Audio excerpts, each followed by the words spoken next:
আসসালামু আলাইকুম। ব্রাউনবাড়ি কৃষি পক্ষ থেকে আপনাদের জানাতে আন্তরিক শুভেচ্ছা ও অভিনন্দন। তো আজকে এই করোনা প্রজেক্টে আপনাদের স্বাগত। তো গাছের কি অবস্থা আপনাদের দেখাবো।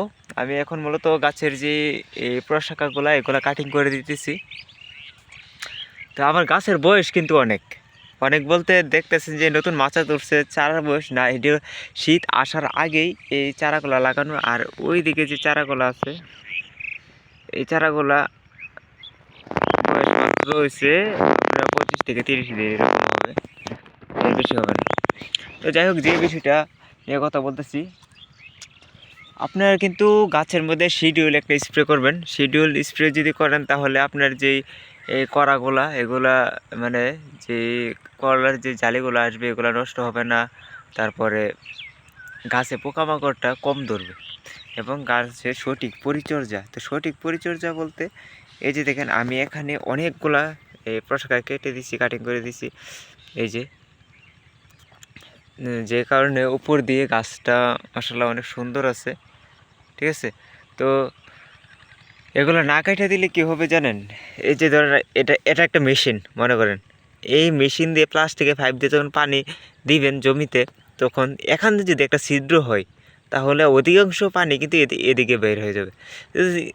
ঠিক তেমনি যে এখানে যদি একটা গাছের ড্যাম থাকে তাহলে গাছের উপর থেকে নিচ দিয়ে পানিটা বেশি মানে শক্তিটা বেশি নষ্ট করবে এবং পারফর্ম তেমন তেমন একটা ভালো করবে না। আরেকটা জিনিস এই যে দেখেন এই কড়াটাতে আপনার মাছি পোকা আক্রমণ করছে, যে কারণে মানে এই কড়াটা নষ্ট হয়ে যাবে। তো সুন্দর একটা কড়া ছিল, না না আমি আপনাদের দেখাই। এই যে দেখেন কড়াটা কিন্তু নষ্ট হয়ে গেছে। ঠিক আছে। তো আরেকটা বিষয়, এই যে দেখেন এই পাতাটাতে পোকা আক্রমণ করছে, এই পাতাটা খেয়ে ফেলছে। এখানে যে একটা পোকা আসছে তা না, এটা একটা পোকা কোথা থেকে উড়ে আসলো, এসে এই পাতাটাতে বসলো, বসার পরে পাতাটা খেয়ে নষ্ট করে ফেললো। কিন্তু না, পোকা কিন্তু এখানে আরও বড় কাজ করে গেছে। এই যে দেখেন এখানে পোকাটা ডিম পেড়ে গেছে, আপনি দেখতেছেন কি না? এই যে পোকাটা এখানে ডিম পেড়ে গেছে। আরেকটা পোকা দেখেন আমি আপনাদের দেখাই, এটা আমি সংগ্রহ করছি। এই যে করলা গাছই, এই যে দেখেন এখানে ডিম পেড়েছে। এটা দুই ধরনের পোকা, আমি অবশ্য নাম জানি না। আরেকটা হচ্ছে এই যে এখানে, এই যে আমার আঙ্গুলের কাছে নিচে।